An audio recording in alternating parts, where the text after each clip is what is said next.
छत्रपती शिवाजी महाराजांनी 350 पेक्षा जास्त किल्ले स्वराज्याला जोडले। छत्रपती संभाजी महाराजांनी तर एकाही लढाईत पराभव स्वीकारला नाही। पण दुर्दैवाने या महाराष्ट्राच्या इतिहासामध्ये जंजिरा हा असा एकमेव किल्ला आहे जो मराठ्यांना कधीच जिंकता आला नाही। कित्येक वर्ष जंजिऱ्यावर सिद्ध्यांनी अजय असं वर्चस्व गाजवलं होतं। पण अनेक जणांना प्रश्न पडला असेल, छत्रपती शिवाजी महाराजांनी प्रयत्न करूनही जंजिरा जिंकता आला नाही। छत्रपती संभाजी महाराजांनी स्वतःची ताकद पणाला लावून देखील जंजिरा जिंकता आला नाही। जंजिरा जिंकण्यासाठी गेलेल्या कोंडाजी फर्जंद यांना त्या जंजिऱ्यावर ठार केलं होतं। इतकं सगळं होऊनही अखेर जंजिरा स्वराज्यात येऊ शकला नाही। पण याच जंजिऱ्यावर 300 पेक्षा जास्त वर्ष स्वतःचं अस्तित्व गाजवणाऱ्या, स्वतःचं सामर्थ्य दाखवणाऱ्या सिद्ध्यांचा शेवट झाला तरी कसा, हा आजपर्यंत अनेकांना प्रश्न पडला असेल। जाणून घेऊया अशा अनेक प्रश्नांच्या उत्तरासह जंजिरा किल्ल्याचा संपूर्ण इतिहास। 15व्या शतकाच्या अखेरीस मलिक अहमदने निजामशाहीची स्थापना केली।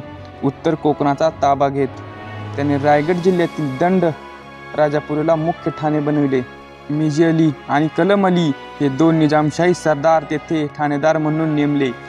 तिथली मुख्य वस्ती कोळ्यांची, पण चाचू आणि लुटारू त्यांना सतत त्रास देत असत। म्हणूनच ठाणेदाराच्या परवानगीने राम पाटील या कोळ्याच्या प्रमुखाने तिथला दंडाराजपुरीच्या खाडीजवळील बेटावर मेडेकोट म्हणजेच लाकडी ओंडक्याचा किल्ला बांधला। पुढे याच किल्ल्यावरती निजामशाहीचा सरदार पीरम खान याने आपण व्यापारी आहोत असे सांगून किल्ल्यावर प्रवेश मिळवला आणि आपल्याकडील नशेली मद्य त्या कोळ्यांना पाजून त्यांना बेहोश करून त्यांच्या कत्तली केल्या। कोळ्यांचा प्रमुख असणारा राम पाटलांना जेरबंद करून त्या सक्तीने धर्मांतर करण्यात आले। पण तरीही राम पाटलांचा मुख्य स्वभाव न बदलल्यामुळे पुढे काही दिवसांनी त्यांचाही शिरच्छेद करण्यात आला। 1617 साली मलिक अंबरने सिद्दी अंबरला या जंजिऱ्यावर पाठवले। सिद्दी म्हणजे आफ्रिकेतील ॲबेसिया या भागातून आलेली एक लढवई जमात होती। हाप्साना या भागात राहणारे हे लोक हापशी म्हणूनही ओळखले जातात। राम पाटलाच्या मृत्यूनंतर 1526च्या सुमारात पीरम खान व त्यानंतर बुर्हान खान हा त्या मुलखाचा सुभेदार झाला। पुढे त्याने 1567 ते 1571 यामध्ये बुर्हान खान याने लाकडी ओंडक्याच्या जागी पक्क्या दगडी जलदुर्गाची बांधणी केली आणि त्यास नाव ठेवले जझीरा मेहरूब। जझीरा मेहरूब हा शब्द अरबी भाषेतून आला आहे। पुढे जझीरा या शब्दापासूनच जंजिरा हा शब्द निर्माण झाला। जंजिरा किल्ल्याचा भक्कम असे 19 बुरुज आहेत। 2 बुरुजामधले अंतर 90 फुटापेक्षा जास्त आहे। किल्ल्याचा मुख्य दरवाजा पूर्वेकडे असून तो जवळ गेल्याशिवाय दिसत नाही, तर पश्चिमेला समुद्राच्या दिशेलाही एक दरवाजा आहे। सिद्दी सानक नंतर सिद्दी अंबर, सुरुल खान, यसुफ खान, फत्ते खान हे अनेक सिद्ध्यांनी हा किल्ला अखेरपर्यंत मराठ्यांच्या हाती लागू दिला नाही। स्वतः छत्रपती शिवाजी महाराजांच्या कारकिर्दीत 6 वेळा, छत्रपती संभाजी महाराजांनी एकदा, तर पेशवे काळात 5 वेळा असे तब्बल 12 वेळा मराठ्यांनी जंजिरा किल्ला घेण्यासाठी प्रयत्न केले।